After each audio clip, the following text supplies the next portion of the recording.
ஹரி ஓம் students, இந்த கிளாஸில் நம்ம நெக்ஸ்ட்டு கர்வ் கற்றுக்க போகிறோம். இந்த கர்வ்ஸ் எல்லாம் நம்ம நீட்டாக 4 லைனில் எழுத ஆரம்பித்தானா தான் நமக்கு ஈஸியாக கர்சிவ் ஹேண்ட் ரைட்டிங் ப்ராக்டிஸ் ஆகும். போன கிளாஸில் நம்ம கர்வ் 1 படித்தோம் இல்லையா, அது இப்போது இந்த லைனில் நான் இங்கே ஒரு லைன் போட்டிருக்கேன்ல, இந்த அளவுக்காவது அது ஸ்லாண்டிங்காக வரணும். அந்த லெட்டர்ஸ் எல்லாமே ஸ்லாண்டிங்காக ஓரளவு ஸ்லாண்டிங்காக வந்தால் மட்டும்தான் உங்களால் கர்சிவ் லெட்டர்ஸை ஃபாஸ்ட்டாக எழுத முடியும்.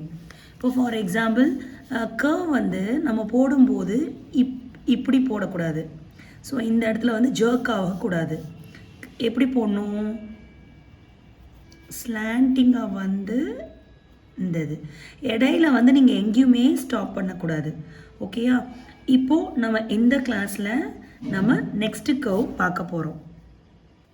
Let's start how to write the curve 2, how to practice. Look at here, நம்ம எப்பயுமே பேஸ் லைன்லேருந்து தான் ஸ்டார்ட் பண்ணுறோம்.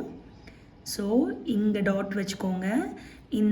இந்த ஸ்லாண்டிங் லைன் உங்களுக்கு ஓரளவு ஸ்லாண்டிங்காக வரணுன்றதுக்காண்டி இந்த லைனை வந்து நீங்கள் ஒரு இமேஜினரி லைனாக வச்சுக்கோங்க. Okay? So next curve 2, curve goes upwards and then திரும்பவும் அதே லைனில் தான் நீங்கள் கொண்டு வரணும். and do another curve. again நம்ம பேஸ் லைன்லேருந்து ஸ்டார்ட் பண்ணுறோம். ஒரு curve மேலே போகுது, அப்பர் மிடில் லைனை டச் பண்ணுது. டச் பண்ண உடனே அதே லைனில் தான் கொண்டு வர்றோம். கொண்டு வந்துட்டு பேஸ் லைனில் ஒரு கர்வோடு முடிக்கிறோம். இதுதான் கர்வ் 2. அகெயின் பேஸ் லைன்லேருந்து ஸ்டார்ட் பண்ணுறோம். கொஞ்சம் மேலே பேஸ் லைன்லேருந்து கர்வ் மாதிரி கொண்டு வரோம். இந்த இமேஜினரி லைன் ஸ்லாண்டிங்காக கொண்டு போயிட்டு அப்பர் மிடில் லைனில் டச் பண்ணியாச்சு.